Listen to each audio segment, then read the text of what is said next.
Here's a picture of some pre-Turing computers. They're wearing dresses, some of them. They're people. To be a computer, that was a job description. There were a lot of people, thousands of people who worked as computers.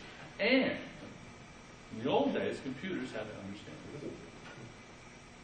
Most of them were math majors, people like that, unemployed mathematicians or math teachers people. They had to appreciate the reasons for what they're doing. And Turing recognized that this was not necessary. That was his strange inversion. So let's compare them. There's Darwin. By the way, the caps are in the original in Mackenzie's. It was in high outrage.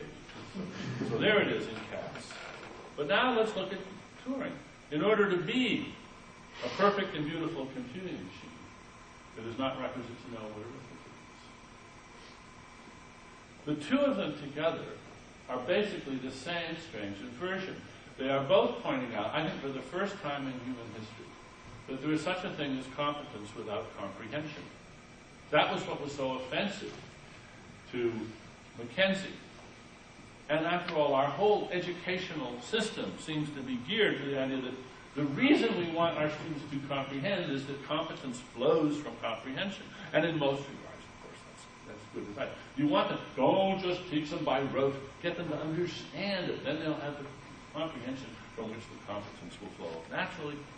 And what both Darwin and Turing do is they simply throw that out. It is a strange inversion. They say, no, we can have competence, staggering competence, without comprehension at all. How does it go? And of course, the upshot of this is that understanding, intentionality, mind, consciousness, is an effect, not a cause. It is not the source of all the competence. It is a product of all that competence. Now, Don mentioned my attempt to contribute to cognitive ethology yesterday. And one of the things that is very noticeable, if you look at the people looking at animals, scientists and lay people alike, is that they attribute much more understanding to the agent than need be. They think of the animal as sort of understanding, like those computers in the dresses, understanding the routines that they engage in. And there's a reason for this, and the reason is that we do not have, in the manifest, in the ordinary language, a familiar concept of semi-understood quasi-representations. To say nothing of semi-demi-understood pseudo.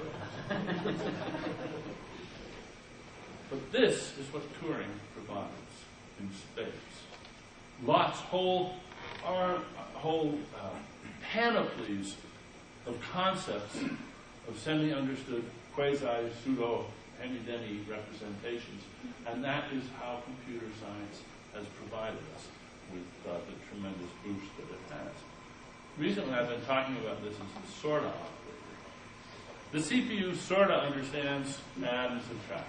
In what sense? Well, when the add instruction gets into the instruction register, the thing adds.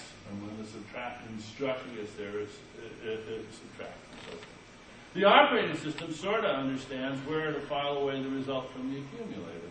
The search engine sort of knows not to bring back occurrences of cat when you ask for catamaran. The airline reservation system sort of understands when you say you want to fly to Chicago.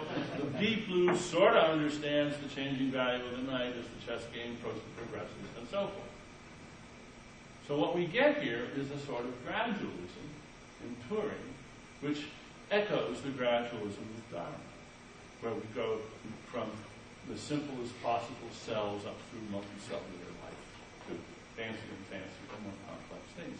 We get competence without comprehension, and then we use that to build competence with pseudo-comprehension, and then competence with quasi-comprehension. Then we finally get up to where we're willing to call it competence with comprehension. In fact, what we do is that we construct comprehension out of competences. A bag of tricks, a whole lot of semi, comprehending sub-agents, put them all together and you get comprehension. Now some people flat deny that the last step is genuine comprehension. They say no matter how far you go, how much you pile on the competences, you never get to comprehension. John Searle is the obvious exemplar of that. He simply draws the line and says, no, you never can get to real semanticity, to real comprehension, no matter how hard you try, no matter how long you carry this on. It's a nice way of showing what is sort of profoundly, I think, unscientific in John Searle's position. He's a sort of vitalist about comprehension. We understand how life can be constructed out of non-living parts. And we have to understand how comprehension is constructed out of non-comprehending parts. Same sort of deal. Now, for this sort of reason, I think that the manifest image and the scientific image need non-stringency because they need the sort of operator. And the sort of operator gives you things which I want to call real, or at least real enough. Back to $1 or dollars. Real, we'll find out. Now, I end real patterns by saying that I find my position clearer than either of the labels, instrumentalism or realism. And the thing is that I still do. I've tried to say why. So set me straight, please. Thank you.